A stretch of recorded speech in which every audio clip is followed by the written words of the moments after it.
it'd be nice to see all the panelists' faces. Can you see my face? I can see your face. Angela, did you call me? I'm on. We look good on you.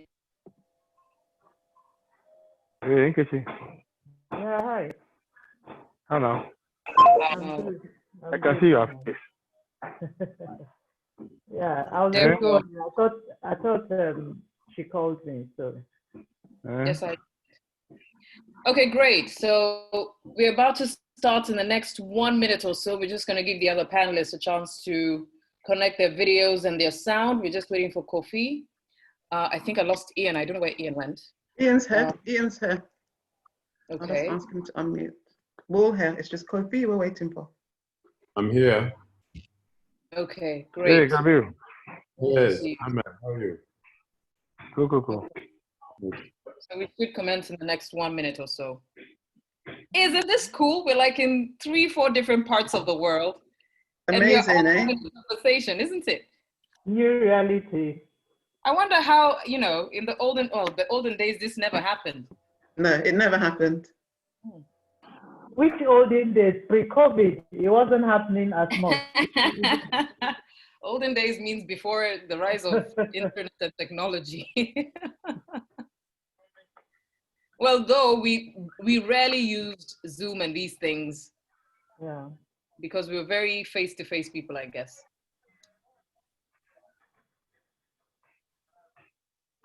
Okay, so as Kofi, go ahead. I know as Kofi gets ready to add his video, just a quick reminder, if you do have any questions, please drop them on the message board. We have Jonathan and Marianne who are going to look at your questions, and the panelists will be able to answer them as we go along. We'd love to hear your contributions as well. 175.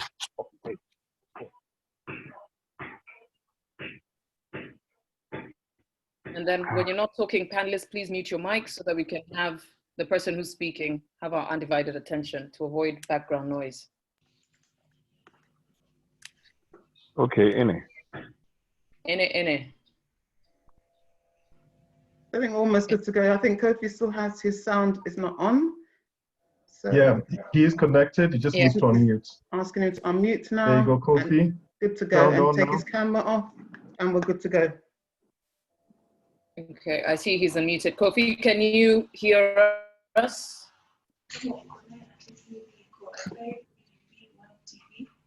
Kofi Uncle. Yeah, 1 sec.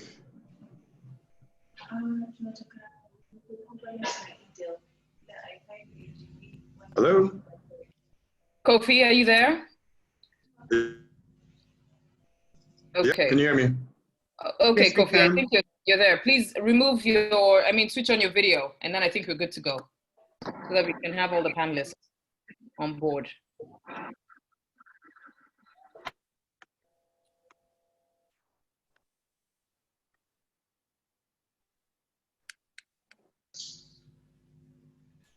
Excellent, Kofi. Okay, great. Wonderful. So I think we can begin. And I'd like to officially welcome you. I think this is the first Zoom sort of conference, sort of webinar. That's what they call these days, right? Talking about property and asset management during and post COVID-19 here in Africa. I think we need to have more conversations like this because COVID has shown different sides of the way the world works, and now we're trying to sort of deal with it.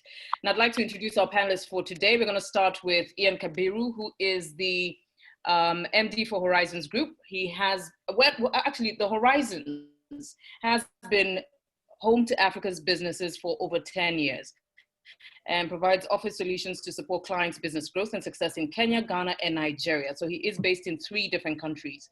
They're currently providing an outsourced office and business support network, offering meeting rooms and virtual and serviced office solutions targeted at the international SME market. Ian, if you can say hello quickly so that people can see you.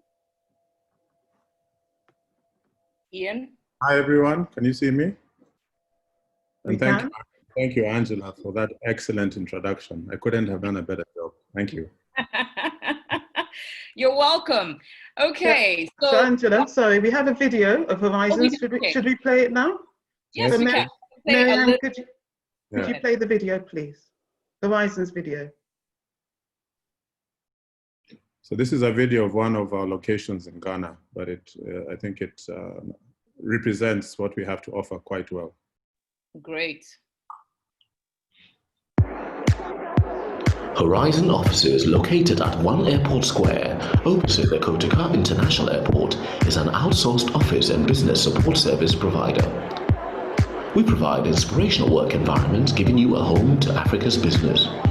With our state-of-the-art conference rooms, meeting rooms, service facilities, and virtual offices, you are sure to feel home in this professional, warming environment. Horizon Offices offers hassle-free office solutions, swift Wi-Fi, free telephones, kitchen services, a professional reflexology center, and client services support. Welcome to Horizon, a home to Africa's business.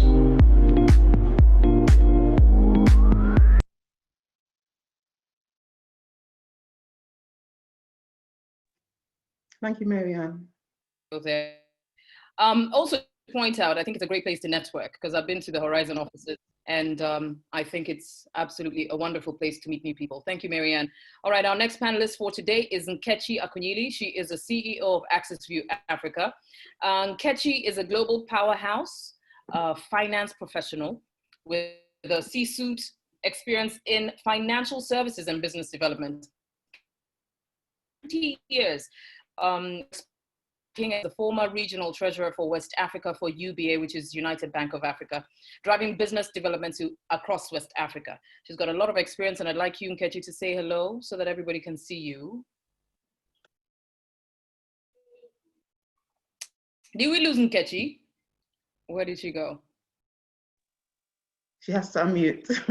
Oh, hello everyone. Good morning or good afternoon, depending on wherever you're joining from. Thank you so much, Angela. You do this job better than we do, isn't it? Yeah. And I think you said it all, and that's me actually. And we'll take it more beyond. I don't have a video, but I have money to spread around to value propositions that are good. So that's cool. We like money. We like money. Now the money we want. Yeah. Okay. Thank you so much, Nkechi. Our next panelist today, they call him the Bill Gates of Africa. He is the founder of the oldest and foremost software company in Ghana. He was doing software even before people knew what software was. And in March 2019, he became the Commonwealth Chair for Business and Technology Initiatives for Africa. He is a strong believer in the power of information technology and its capacity to transform Africa socially, politically, and economically. The one and only Herman Chinri Hesse. If you can say hello, we would love to see your face. Hello, I'm here. And he likes wearing Africana. He's a Pan-Africanist. Thank you, Herman, for joining us. Our next panelist is the director of Mercury Suites, joint developers of Ayi Mensa Park, a vibrant community of 218 carefully crafted residences at the foot of the Aburi Hills in Ghana, an absolutely beautiful development. Now, Kofi is also the executive director of Pokwase, I hope I'm saying that right, Pokwase Heights, a gated community of high quality residences featuring contemporary designs and amenities located about 20 kilometers from the heart of Accra. Kofi Anku, real estate developer, is our next panelist. Say hello. Kofi, are you there with us? Kofi. Hi, Angela. Okay. Hey. So we have a video as well we can play. Marianne, could you play the video of Ayi Mensa Park?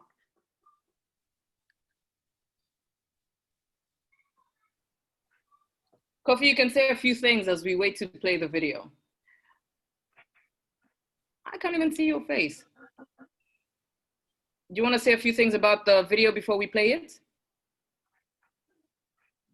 No, I think it's pretty self-explanatory. I'm actually at Ayi Mensa at the moment. Okay, it's okay. Marianne, go ahead and play the video. Since your favorite village boy is on a journey to change the narratives of Africa, I know for sure that I've been showing you guys that Africans don't just live on trees. Coming here for the first time, I feel like this is on another level.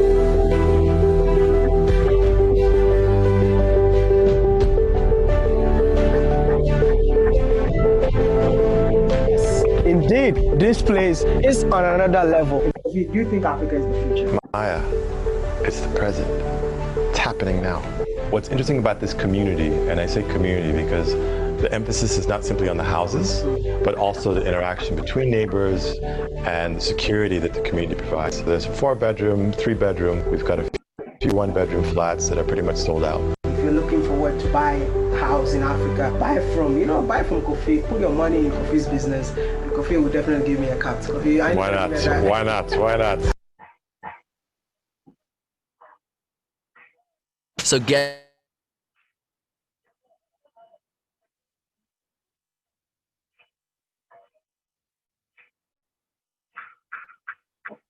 Angela, you're mute. I was telling Kofi, if I sell a house, I'll get a cut. Why not, Angela? Why not? The houses are beautiful, by the way. I think we're having. The houses are beautiful. I really like what you've done down there in Ghana. And now we're going to zoom over to East Africa yet again. Jacqueline Maigua is a property portfolio manager for Jackarees, Africa, Kenya. She has extensive experience working in the property sector in Kenya, including at the Ministry of Housing, Knight Frank, Kenya, and Tatu City. She has a keen interest in emerging issues in real estate and sustainable cities and solutions, and has worked with waste management stakeholders across all sectors to find solutions to emerging challenges. Jackie, if you can say hi. Hi, everyone. It's such a pleasure being here. I can't wait for the interaction and seeing how we've all been affected in one way or that, and seeing what solutions that have come up.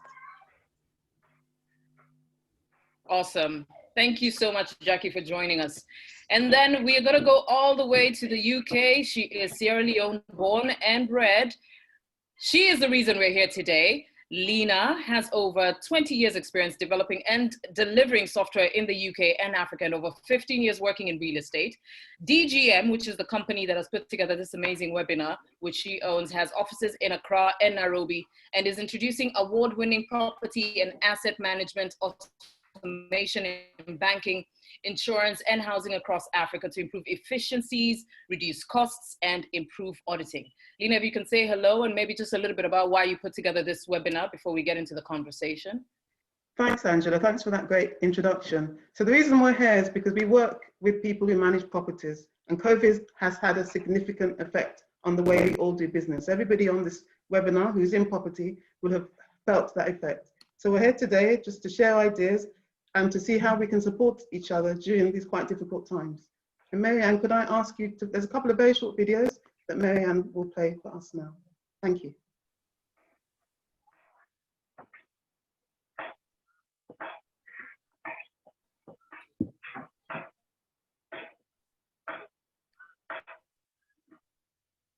Okay, so we're waiting for Marianne. So while she's in the process of getting that together, we can actually start the conversation while Marianne is preparing the videos. Okay, so maybe we'll start, maybe we'll play the videos maybe towards the end so that we can start having the conversation. My panelists, the only thing we're asking is we do have people online who are interested to hear your stories and what you're sharing. Please be clear, mute your mics when you're not talking, but I'd love you to have an interaction where we're having a conversation. We'll start with the main question. Let's start with challenges that you have faced during COVID-19 and how businesses. Ian, maybe we'll start with you.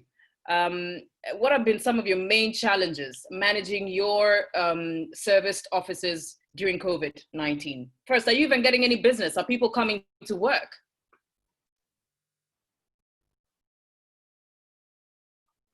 Thank you, Angela. I think the biggest challenge has been the uncertainty. You know, just trying to make sense of this, you know, this pandemic. You know, we did quite a lot of work And the experts in this area say that in a pandemic, you go through 4 phases. The first one is, because it's not something that happens, out of the blue. There's a small window where you can prepare, and I'm sure you guys remember, we thought this was a problem for China. And, we were just trying to, to do our bit in terms of, having plans in place in the event that, this, in the remote likelihood that the pandemic would come to Africa. We thought we were ready for it. We had, plans for keeping our offices clean. We were trying to, follow the rule book. We thought we were ready, but my goodness, we never imagined how this pandemic would hit us. So I think the feelings on the first day were, because my business is about people renting office space in an environment where everybody was staying at home. And we thought the worst. We thought this is it. It's a wrap. Our business is over. And people didn't come to work. People were staying at home, and we were really looking at a doomsday scenario. So I think the number one challenge was really that uncertainty about tomorrow, what it held. We could see for our business. People didn't need offices anymore, and everybody was actually quite happy to work from home.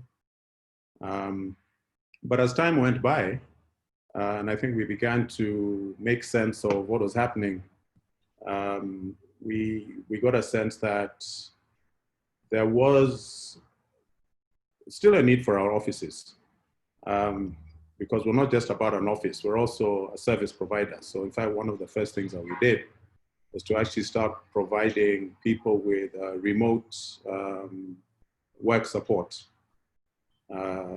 helping people with their internet connectivity, helping people with their courier services, providing greater flexibility so that people who still had a need to come to work at a place that they could work from. And also picked up very quickly on what are the things that we needed to do in terms of the new normal. Social distances, keeping the offices sanitized, and putting in all the systems in place, temperature controls and all that. So fast forward, 6 months later, where are we? We find that there are 3 groups of people. There are those people, hardcore hustlers who didn't skip a beat, did not blink, kept coming to work, no problems. The hustle had to go on, and we had to find a way to keep our doors open. And Angela, our people here in Nairobi, how they are. We had plenty of them. In fact, many of them changed their business models to selling face masks and things like that. Yes, yes. Uh-huh. I can see you smiling there. So that was the first group. And then the second group were guys, after a few weeks, sort of cautiously made their way back into the workplace, really keen to keep their businesses going. So we've also had to really make our business model flexible. So guys who have been coming to work every day, now saying they want to come in once a week, and we have to adapt to that. And then the final group, which is, and usually it's people taking directives from maybe their global headquarters, and they've been asked to stay at home until today. So the uncertainty is still there.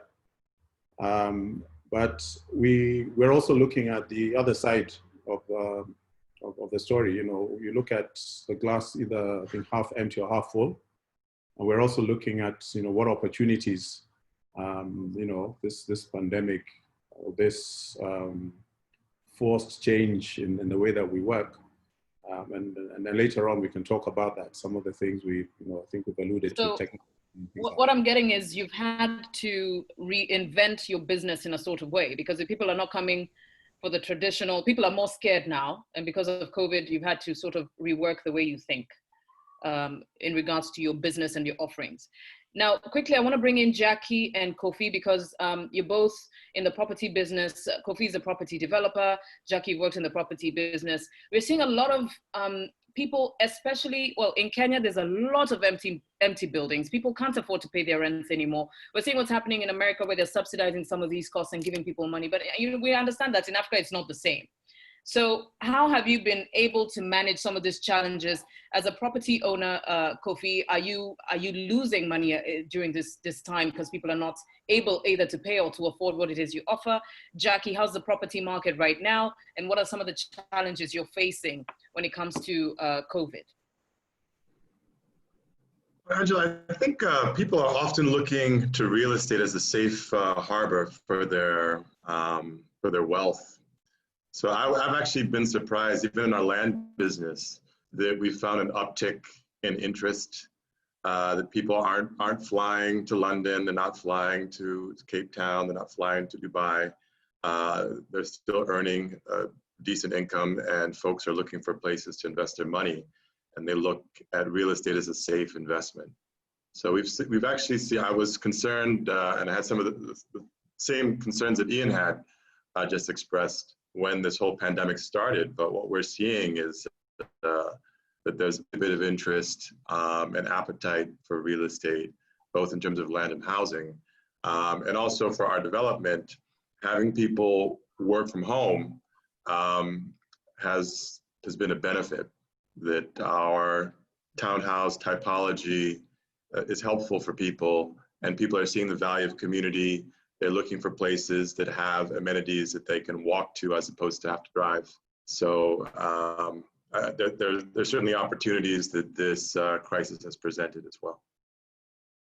Okay, Jackie, for you. So here in Kenya, we had a wait and see attitude when COVID started. People were a bit cautious when it came to investment in real estate, but there was a bit of reports that was released recently showing that now there's an increment in people purchasing real estate. That being said, it's two ways. It's a two-sided coin. When it comes to commercial properties, it has been impacted due to the fact that more people are working from home. So offices are looking for either smaller spaces or are asking for a reduction in rent. But then for residential areas, you've seen, as Kofi has mentioned, also here in Kenya, you've seen more people are starting to buy residential properties. Now, for us in Jack Harris Africa, when it came to property management, we first were impacted with the fact that you have to work from home to manage these empty offices, as you mentioned. And some of the issues we had to look at is how do you continue maintaining the properties even though people are working from home? And also for agency, how do you ensure that you still continue selling the properties, despite the fact that people are worried to come and do a physical viewing of the property? So we saw an upsurge of new developments. For example, Zoom meetings where you do a lease negotiation with the client, you undertake a virtual tour for the clients so that they can be able to see from the safety of their houses.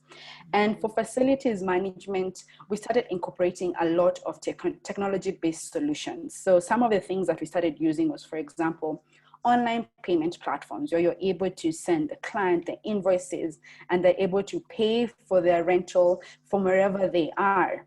And for a property manager, you can't stop. A building will start getting degraded, and we had to start utilizing maintenance softwares out there to be able to track what needs to be done, if it has been done, the quality of the work that has been done. So for us, we started utilizing a lot of technology in our operations just to make sure that we don't lose we don't have any maintenance issues in the properties. And for property management, communication is very key. So we had to also utilize platforms where customers, clients can give us feedback or even report if they're having a maintenance issues. For example, you'll have somewhere where they can report and issue and generate a ticket which you can be able to follow up and reassure the client that even if they're not able to physically meet you, you are following up on any maintenance issues they've reported. But other than that, I'm starting to see the market is starting to stabilize, which is a very good thing. At least now people have come out of the shell and the worry that had started when COVID began. Just a quick one. I can see, Tajo, you've asked a question, a very good question, actually. I'm going to ask that in a little bit. Jackie and Kofi, before I bring our tech gurus, Lena and Herman, to actually just add on to the conversation, are we seeing a drop in prices in terms of if I'm buying a house? Is it cheaper to buy now? Is this a good time to actually buy a house? Please excite me and tell me the prices are dropping. Angela, I think it's also clarifying that there are people who are, if you have a high quality product, there's a limited supply. And I think that there's probably more uptick for very, very desirable locations. Mm-hmm.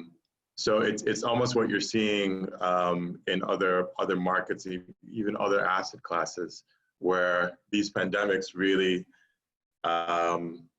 clarify the market. And if you've got a product that's high quality, that's very desirable, that there may be more demand. So it's kind of a mixed bag. I think for some of the low end developers, I think that also keep in mind that just with real estate in Ghana, most of it is not developer driven. Typically, people are building their own homes. I would say probably less than 5% of the new houses that are purchased in Accra are developer driven product. So you're already talking about a very specific market when you're looking at real estate developers who are presenting a product that's already built, as opposed to individuals buying their own properties. Okay, Jackie. Okay. So for here in Kenya, are we seeing a drop in Nairobi? There was a drop when it came to rentals, where landlords were doing concessions. But as time continued over a period of about 2 months, you started seeing an upsurge in people investing in real estate. So the prices haven't necessarily dropped. What has happened is that now developers are looking at ways to get people to buy into the development. As Kofi said, it's the quality of the development that determines the type of clients, the number of clients you get. So now we're looking at people looking at certain things like internet connectivity, because people are now realizing there's a need to work from home. And how close are the amenities close to you? Because previously, you'd always say, I leave the office, pass by a shopping center. So now people are looking at other things that they never used to consider before COVID. And that's what I would say the difference is. And developers have learned from that and are providing most of these amenities.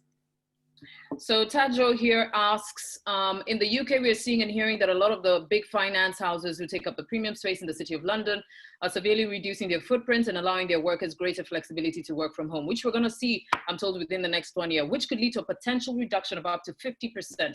Is this also being reflected in Africa?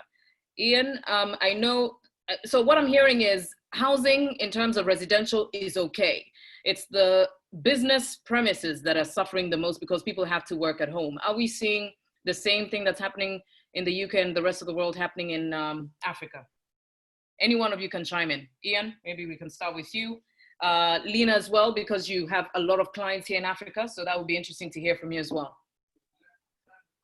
Can I take that question? So we work in financial services, we work with banks, insurance companies, property companies, and government organizations. And across the board, the biggest challenge is with commercial properties, as you just said, Angela. So what we're finding, the problem is twofold. So our clients their staff are working remotely, so they're working from home. They're also having to manage their properties remotely as well. So I think Herman might be able to give some insight into this as well from a technology point of view. Herman, are you there?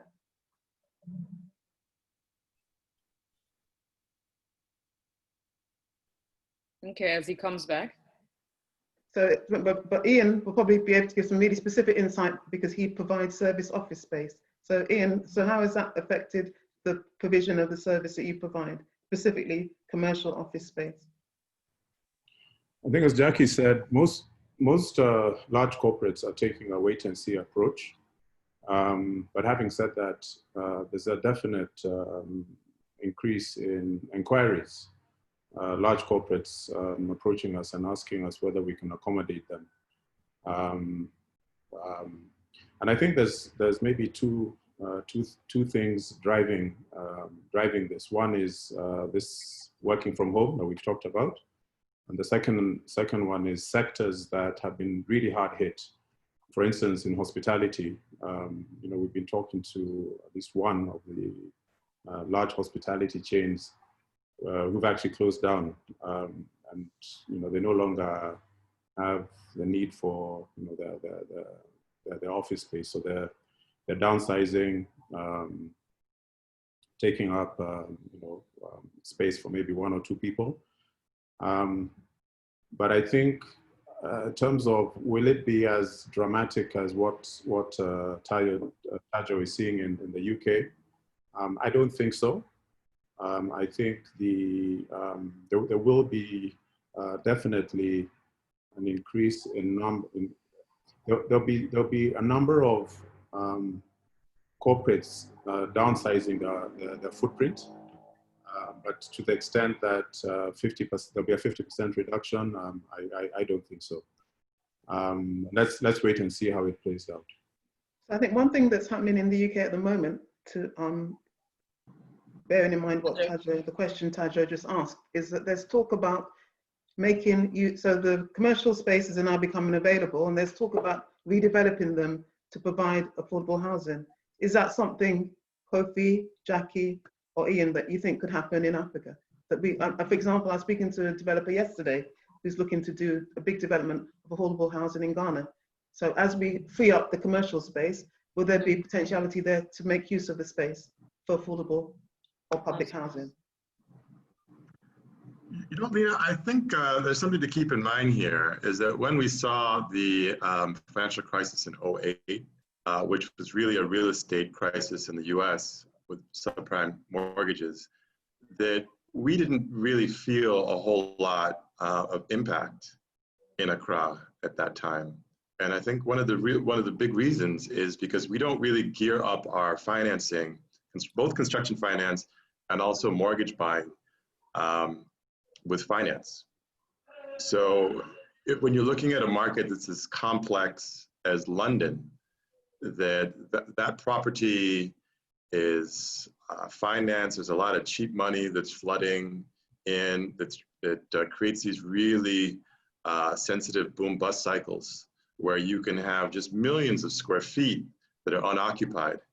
You're never going to have that in Accra, because you've got situations where everything is bought with cash. I would, I don't know, Ian might be able to give us some insight on those numbers, but I suspect that with property in Ghana, it's 95% cash. So you're not, when you haven't geared up with financing, you typically don't have bubbles. Okay. There's a few more questions there, and I like the fact that you bring in financing. We can maybe pull in Kechi right now, because money is a key factor right now. If corporates are shutting down or downsizing and people have to work home, I was actually gonna maybe just segue into the cultural aspect. As Africans, we're used to going to the office. We're going to work. We need a place to go to. And like working from home, that's the other thing. It's a very westernized concept, working from home, but we enjoy leaving home to go to the office. So does that mean then the corporate space in terms of may just be suffering now, but then eventually will come back? And Kechi, in terms of financing, are we seeing banks more afraid now to lend when it comes to real estate market because of the unsurety of COVID? How are people doing on the financial front? I mean, is it easy to get money to finance projects? Are people still, thinking that real estate is the best investment ever?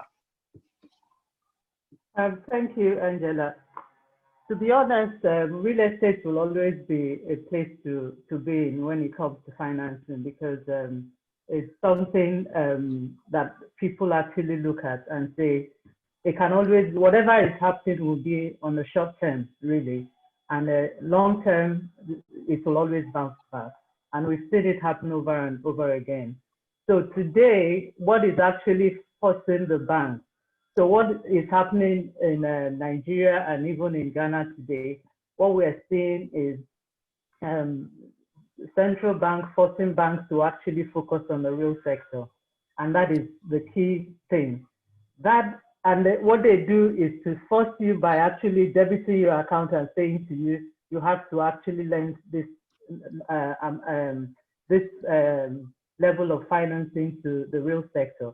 And guess what? The first place that banks went to in order to meet this thing is the mortgage, is just funding real estate, because that is where they actually have seen tangible assets to hold on. You know, what we're doing in this industry is always all about assets. So any asset-backed financing, and that's why when we talk later, Access View, we have come to actually change that norm, because the point is that it's not everybody that has this assets to actually give banks. But whether banks are financing real estate, trust me, they don't have a choice, because banks, the central banks are forcing them to do it, and it's the safest place to be. So they're actually packaging financing for real estate. Kofi will bear to the fact that more banks would have approached him to actually finance people that are buying arguments and all of that. They're ready to do that because they've seen tangible assets to hold on to, and that will always be available for real estate. Okay, maybe we'll go to one of the questions there from Lucy. Lucy is asking, Ian, what adjustments have you had to make to accommodate the physical distancing requirements in the offices? Are you, as an operator, sharing in the necessary cost adjustments, or do clients have to take more space to accommodate their teams?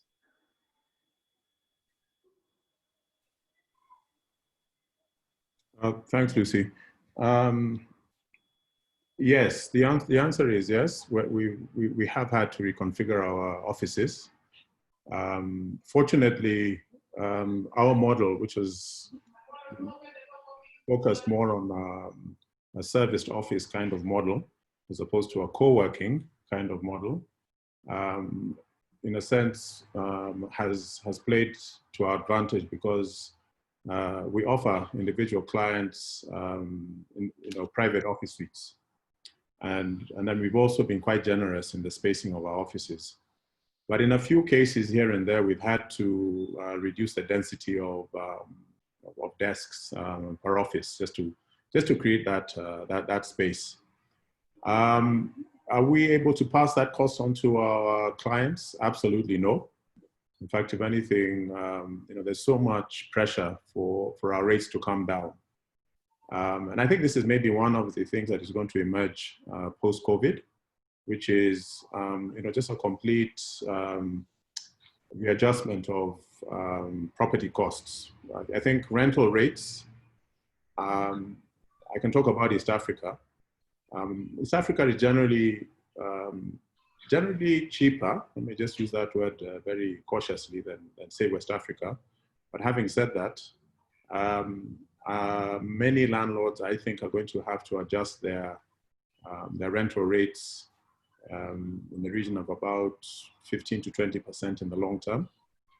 And this is the only way that they're going to ensure that these properties will be occupied, and also bearing in mind, I think, the point you're making, these offices, we're going to have to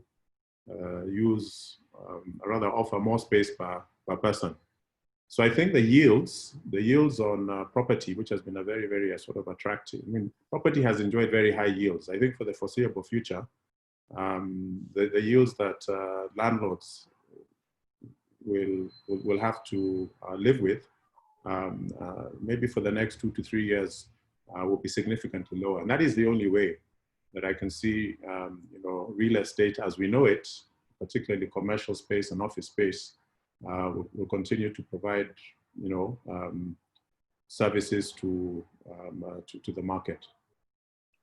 The co-working, on the other hand, I think has been extremely devastated. That the WeWork model, and many of you are maybe familiar with, which was beginning to gain traction in East Africa. I think we'll definitely see a slowdown there. Mm-hmm. Okay, Herman, I don't know if you're there. Are you back? Thank you, Ian. Great perspective. I'm going to ask you, actually, one of our what do we call them? Viewers, listeners. Robert is it Robert or Remy, actually was talking about productivity. I'm going to come and ask each of you to tell us about productivity. The other thing that a lot of companies, he was referencing Yahoo, did their thing in 2013 where they had their staff working from home, but then they sort of recalled them back because of productivity. You don't get the same level of productivity from your teams when they're working from home than if they were working in an office. So we're going to talk about that and then just get into the tech thing. Herman, I don't know if you can hear me. Are you back? Okay. So let's I can. Okay, great. So I just want to, the question I want to ask you is from a tech perspective, and that's Tajo's question actually. One of the big wins has been the fact that the infrastructure has been in place in the West to cope with the sudden demand of, what is WFH? You people know these things. I don't do acronyms, but I guess it has something to do with tech. As builders and developers. Working from home. Okay, Yeah. oh, look at you. I'm clearly not as Because cool we as are you guys. working from home. So as builders and developers, and this cuts across, we're going to start with you, Herman, and also Kofi. I know this one will be of interest because you're a developer as well. Do you now feel the need to incorporate tech and all these things when you're building the basic infrastructure of a building to support high-speed internet? I don't know that you need to do anything special for the building. In Ghana, there are these units that they sell. They're big modems, and the country ran out, and they keep bringing them on planes. And the day they bring them, they're finished. Because everybody went on broadband instantly.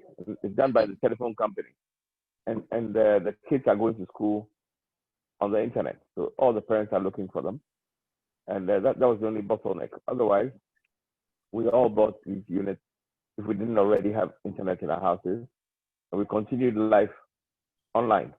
In terms of how it affected our software company, we basically laid everybody off, brought everybody back on as consultants. When there's work, they consult. And then we took out an office. We closed our office, took out a small office in Ian's Horizon in Accra, and when we have to go to work and we have to physically meet, that's where we meet. It cuts our cost of operation by like 90%. And I don't think we will ever go into an office again, a physical office. We're working more efficiently than ever before. We're looking to launch like 5 products which are COVID friendly. And we're very excited, but we'll never have an office again, never. I think it's quite an exciting time for you and Lena at DGM, because this is when your products actually shine, because DGM is an asset management software. So you're saying you're coming up with new innovative ways to be able to work remotely, so that will help companies and people be able to monitor things and so on and so forth. Yes, so the whole... Go ahead, Herman. Go ahead. Okay, this change affects everybody, and everything is kind of going online. That opens a plethora of opportunities for developers like us to create products that serve this new online mode of operation. So it's quite an exciting time. It's actually pushed some products that we thought we'll launch 5 years from now, have suddenly become relevant ahead of the normal schedule. So it's an exciting time for us, and we're moving very quickly. We're moving very quickly. Features that we didn't believe would hit Africa before 10 years are suddenly, needed now. So it's great for us, and we're actually a little richer because we don't spend very much. Our monthly cost of operation has gone to 0 or near 0, and we only spend money when we're doing something. So yeah, I mean, I agree with everything Herman just said. We're not we're not just paying people to sit. Anybody who is working with us now has a specific task, and the task has a deadline. It's more efficient. So I agree, Herman. So what's happening, Angela, with us at DGM is that, for example, we're working with a bank in Ghana, and they work 50% from home. So our technology is cloud technology. So our our clients who use our technology need to communicate with their staff remotely. It's all about remote management of staff and properties. So they need to manage their empty or part empty buildings remotely. They need to keep track of their staff. They need to communicate with their tenants, their landlords, their suppliers, and we can do all that using our technology. I mean, what Herman said about utilizing cutting edge technology, we're currently implementing an artificial remote portal, which our clients can use to communicate with all their stakeholders easily, wherever they are. So I think one of the questions I think was Tadja asked was about reductions in rent, because one of the things we are doing, we know that our clients are having to renegotiate rents and service charges with their landlords and their tenants, and we can incorporate that into our technology. So there's a question there from, I think it was Robert, about how the developers are mitigating these quite significant losses to income due to reductions in rent and service charges. So, I mean, how do you then use technology to collect rents and things like those? And I'd like to hear from everybody else. I mean, Ian, are you having to maybe have a sort of reduction because everybody is having a tight time right now? Lena, how does your technology then interface to allow clients to see what is happening on ground? Because if I'm not there, I can't tell you're working or not, or okay. I can't tell if something is good or not. So the technology is cloud technology. You can go on, you can make payments. I know that SoftTribe have an award-winning payment platform. So wherever you are, you can go on. APIs will allow you to connect with your payment, make your payments online. Everything is online. Jackie touched on that earlier. So you need to be able to allow your tenants and your service providers and to make their payments seamlessly and easily, and you can do that via our technology. So, hopefully later on, Mary-Ann will be able to show a couple of clips to demo the technology. So Jackie, awesome. Is there anything you want to add to that from a developer's perspective? Jackie, Kofi, and Ian, I would love to hear how you guys, just to answer Robert's question, how are you as developers, you know, working on the rent and collecting it, and are you planning to do reductions?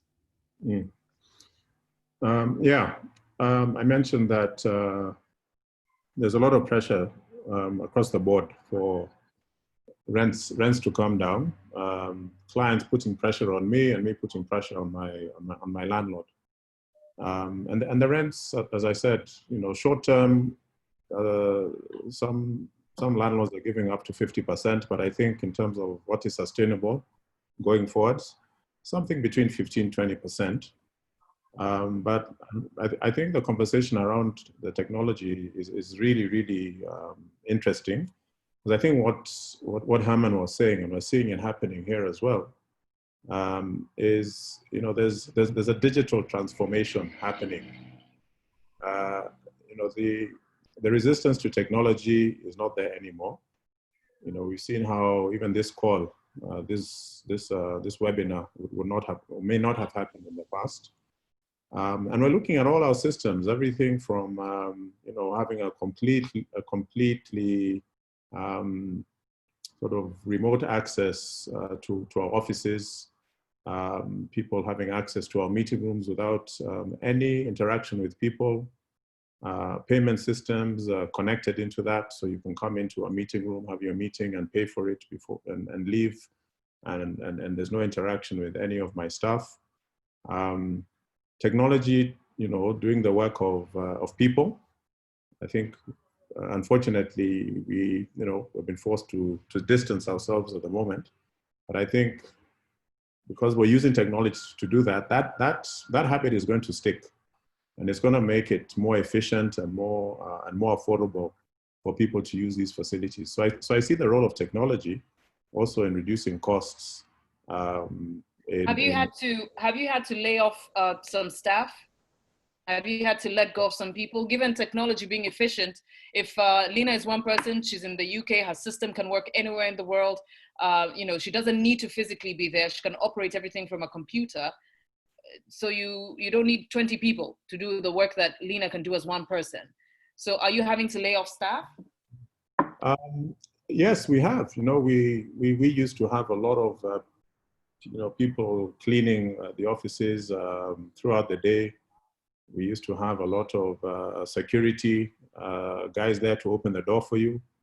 Unfortunately, those jobs are no longer there. For now, it's because people don't want to interact. But you know, at the end of the day, if technology is taking place of people, and then that is the reality. I mean, it's not something we like, because it's, you know, we feel it's quite un-African to replace you know, your guard with yeah. You see what I mean? But I think this is a reality, and maybe what we just have to do is find you know, new jobs that will be relevant in, you know, in the new normal. Okay, we're just coming into just about 4 minutes to 1 o'clock. I know we're supposed to end at 1 o'clock. Maybe we'll just do a quick piece of advice from everybody on the panel. With what we're facing right now, it doesn't seem like it's going to go away in the near future, maybe the next 1 year or two, until we manage things. So how would you advise businesses and people who are now starting, whether it's in the real estate business or the property management business or the asset management, how would you advise businesses out there to cope with these new changes? Nkechi, we've not heard your voice for a bit, so we'll start with you. Okay, thanks. I think when we come to how to cope with all of this, is to look at opportunities. I imagine that's really how we have to go. Herman was on point there, and on the kinds of technologies that are bringing in. So if I look at when the question that was asked on the chat was, how are people coping with it? How are you mitigating this risk? Even the point of monitoring what the staff are doing. So immediately, if you're a bank, if you're a company, you will actually have to invest in a technology that actually monitors productivity from home. So it's really, for banks, really, it tells them where to also invest, because this is the new normal. You know, technology is one thing that you can't overlook at this point. So if someone is providing such services, and that's why we do what we do, we actually present those value propositions and put them in the faces of our investors to be able to actually partner with such great technologies, because you just have to move with time at this time. You know, you have to actually tweak your product to be able to be relevant. So we're talking about people, your rentals being low. So you actually need to actually switch to something that will work for you. You know, are we providing more internet at various places so that people will actually see the need to come to the office to use the space, as against running the same cost at home and all of that? Having a meeting point for their staff to actually work together and reduce costs. Such things are things that there are actually some other developments that actually are benefiting more than the others, because they are providing such services, safe environment to work.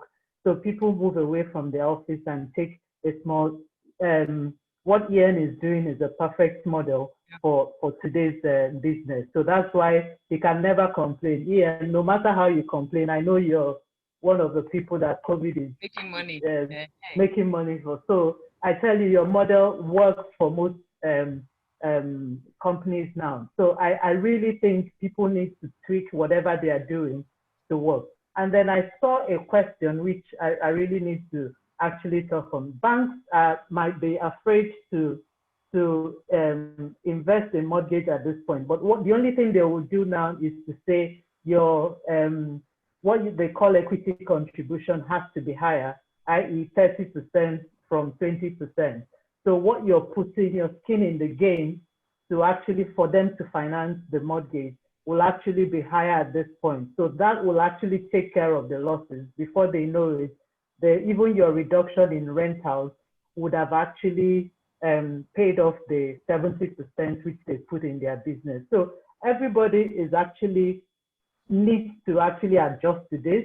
The profits that we are all making, plus the banks, plus the investors, will definitely be cut. It's just for us to adjust and move to products that work at this point. Thank you. Okay, so I'm gonna just extend by 10 more minutes because I can see some questions coming in Please send your final questions. We only have 10 more minutes. Victor Amo is asking, development in the West was traditionally built around natural transportation modes, waterways, ports, canals, etc., and furthered by railroads and roads. If what Herman is saying, says is true, what effect do you foresee this having on future development? Maybe Herman, you can take that, and any one of our panelists who actually wants to tap into what Victor is asking. Herman? Herman, okay. Go on, ask the question. Ask the question. Okay. Development in the West was traditionally built around natural transportation modes, waterways, ports, canals, etc., and furthered by railroads and roads. If what you said before is true, what effect do you foresee this having on future development? That is from Victor.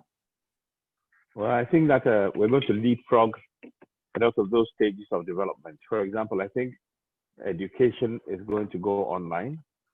And I think lots of other things. Banking, for example, I think Africa is going to once again leapfrog in that arena. Kenya started, but the rest of Africa is following very quickly. I mean, Ghana has suddenly become a mobile money place, whereas it wasn't before. Now, I wish I could speak about some of the products we're working on. But it's a whole new economy. I don't think things will be the same ever again. We have to readjust. As Nkechi said, Ian's model, for example, was avant-garde. It was ahead of its time, where you could get temporary offices and basically pay-as-you-go offices. I think there are more such things that are going to become the norm in Africa, and there's less friction because there's less resistance because we are less developed. So we will go for what is new and what is more efficient. And obviously, it is more efficient to work on these electronic platforms than the traditional historical ways we've worked. So I think ultimately it's beneficial to Africa in a very weird way that all this is happening now, because it's allowing us to move forward very quickly. And we are broadly not dying also. So it's been a win-win to some degree. Thank you, Herman. Okay, the next one I think is for Kofi and Jackie. Robert Smith is asking, what new opportunities exist in the industry during this COVID-19? Ian, you can also chime in. Angela, this actually links to Victor's question in terms of what the impact is if you can go virtual. And there's probably not a day that goes by where I'm not contacted by somebody in the global Black diaspora expressing an interest and moving back home. This might be a Ghanaian American or a Nigerian American or a Black American who's simply saying to themselves, why am I living in a city like New York or London when I could be in Accra? So I think for us, in terms of opportunities, I'm going to be making a big push in the affordable housing sector. Because if you're working in a way that's location not specific, that you can really benefit from locational arbitrage. If you're paid in New York City, but you're working in a $40,000 lovely 2-bedroom bungalow in Pokwasi. And I think that those opportunities are going to avail themselves to Ghanaian developers as more people look to countries like Ghana and probably Kenya as well, as places where they can either live and work for 6 months out of the year or even be based there permanently. Okay, Jackie, what opportunities? Sorry, Lina, you'll come in next. Where's Jackie? I'm here. So in the real estate sector in Kenya, for the longest time before COVID, we were discussing sustainable and smart cities. And I think now with COVID, we've come to realize the importance of technology, and more developers are looking at ways how they can incorporate technology in their developments. Now we're seeing people doing access control, smart homes, smart metering, enabling anyone to do their management from wherever they work. And we also talked about internet a while back, and I think I touched on it when I was talking about what developers in Kenya are doing to woo people to buy into the developments. More developments here in Kenya are saying they're internet ready, anticipating that more people will be working from home, or they want that option of live and work from home. So that was, I don't know who was asking, I think it was Robert. I think right now technology when it comes to development is where the opportunity lies. Lena? So just following on from what Jackie just said, one of the things we haven't spoken about in detail is how developments and developers have been affected, their service providers, how they have been affected. So I know, for example, solid waste management in Kenya, in Nairobi, is a huge problem. We know that. So I believe my research and our conversations with our clients have shown us that that problem has increased 100-fold. So one of the exciting products we're working on is a platform to incorporate all the waste stream stakeholders, from the tenants, the owners, through to the property managers, through to the waste pickers, the service providers, the recyclers, so that everybody is working on one platform, so that we can promote a circular economy. So I don't know if that's something either Kofi or Ian has been a challenge under Kofi, just managing waste, and particularly not just commercial waste or consumer waste, but medical waste. Now that people are working at home, they're using their own masks, they're using their own gloves. How are you managing the collection of solid waste management in Ghana and Kenya? Ian, Kofi, you want to respond to that one? Yeah, my people, come back. Hold on. I know, this is the problem with working from home. Go ahead. With WFH. Yeah. Yes, WFH.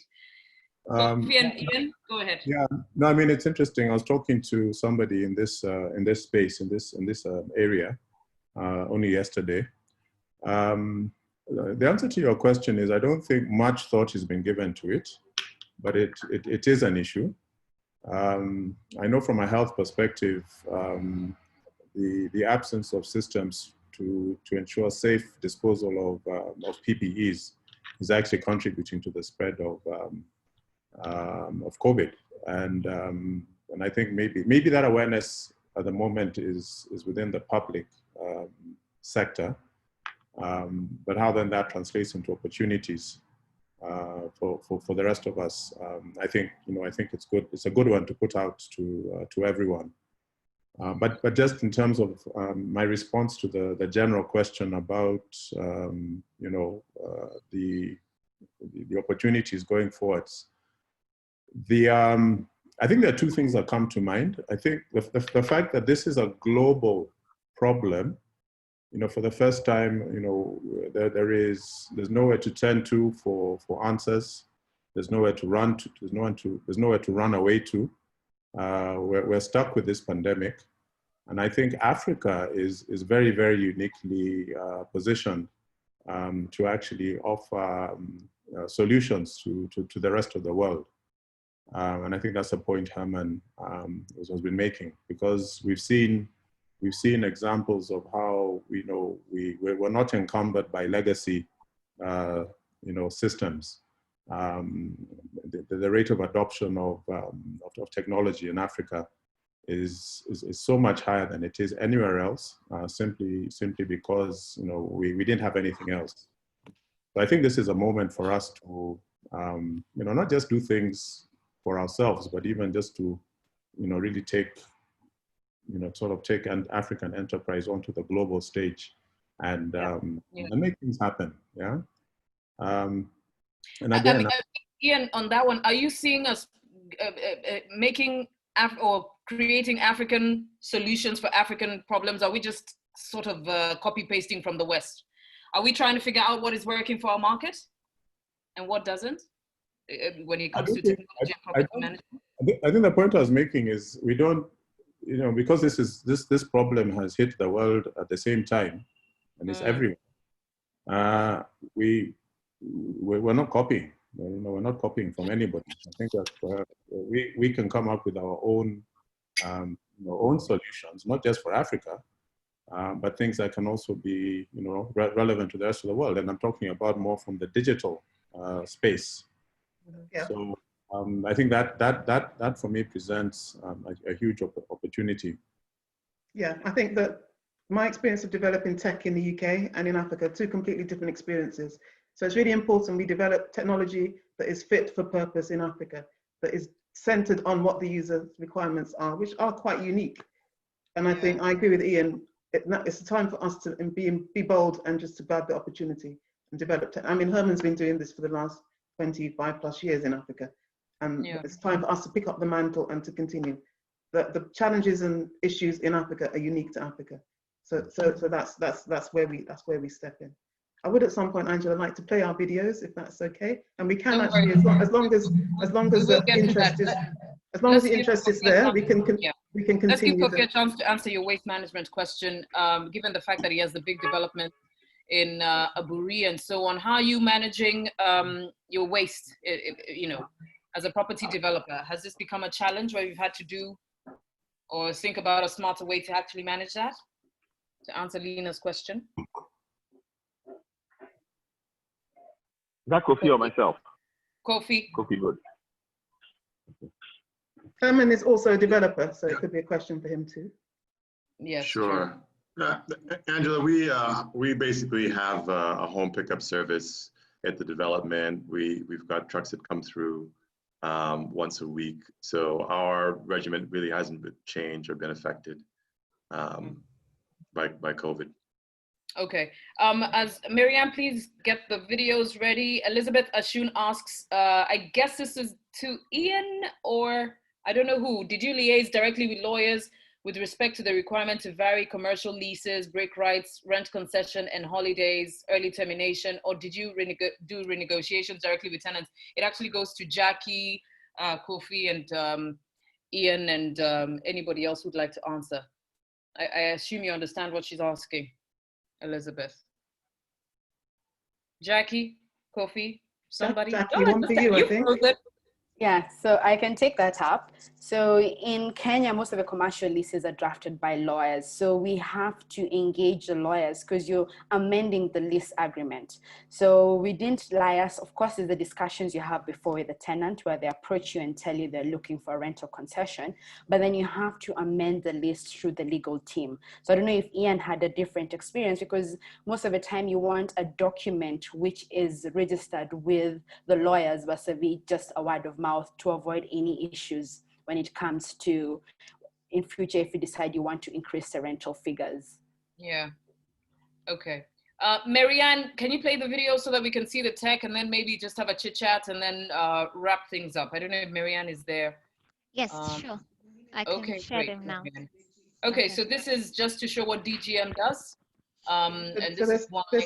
There's two short videos. One just shows launch in Kenya last year, and the second one, a very short clip of the technology. Thank you, Marianne. Yeah, even before you get there. So we get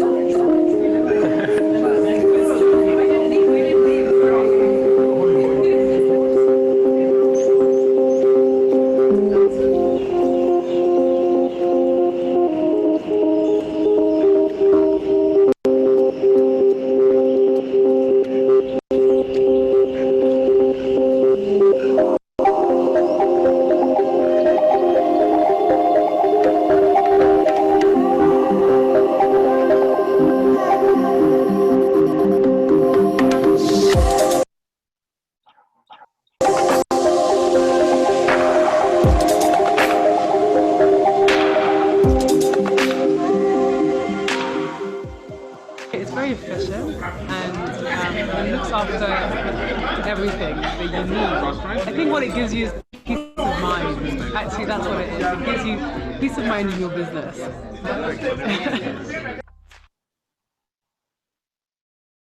Okay, so I guess that's the first video. The second video.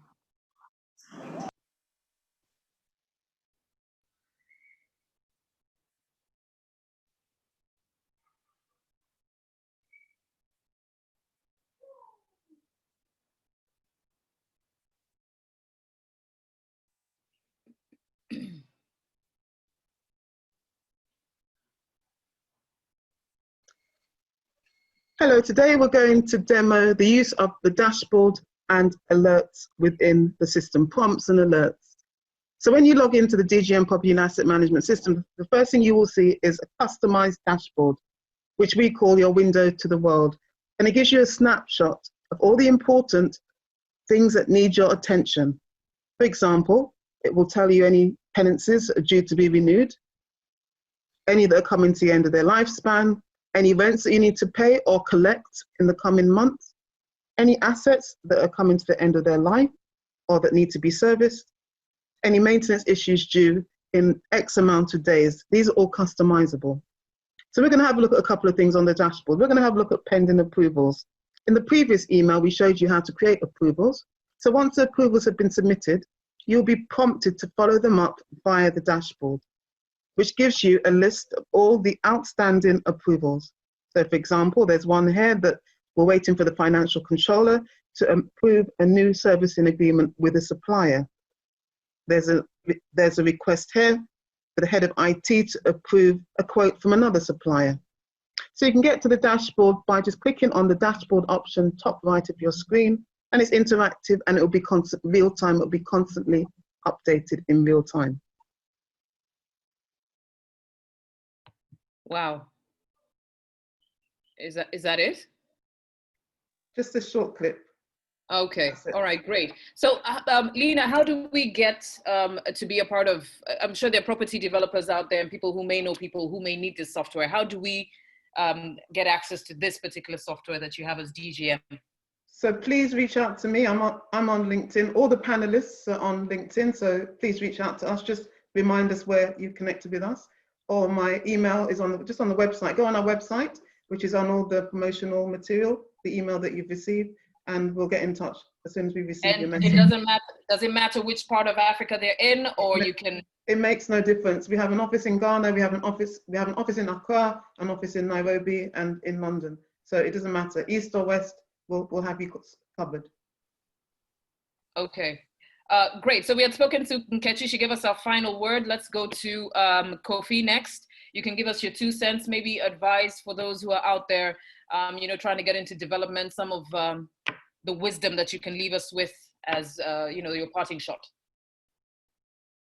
I think there's a huge underserved market with respect to affordable housing, and I think it's a good time to connect and really put together plans to address this specific market, not only in Ghana, but throughout West Africa.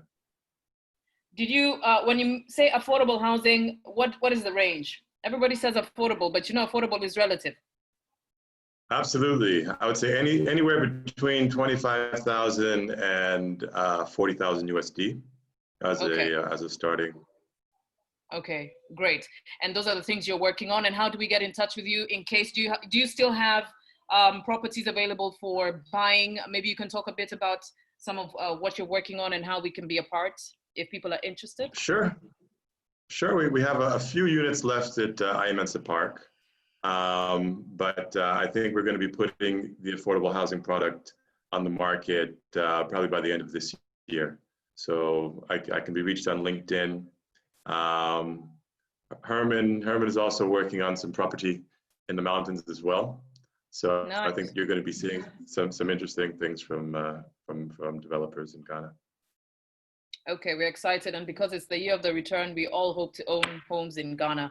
Herman, your final parting shot as the tech guru, the wise one, oh ye wise one. Where are you, Herman? Herman? I'm here. Okay. I'm here. Can you hear me? I'm here. What is your parting shot? We're seeing a lot of Ghana is getting a lot of traction, as Kofi said. Everybody's trying to do this whole big return. There's a lot of people who are coming there who even may not be from Africa. So what is your parting shot? I think it's great. I think also that the more developed countries have bullied the developing countries historically by insisting on free trade, yet not taking labor off the table. Historically, they've done this. Given this corona thing and the fallout, companies in the developed world are telling their staff, including diaspora from Africa, that, hey, everybody go and work at home. For that reason, a lot of our friends are calling us and saying, hey, guess what? Same salary in Canada, I'm moving to Ghana. I never have to go to a meeting again. So suddenly it has circumvented this artificial and evil block that more developed markets used to hold down our labor. They used to use immigration to do it because we would charge less if we worked in those countries.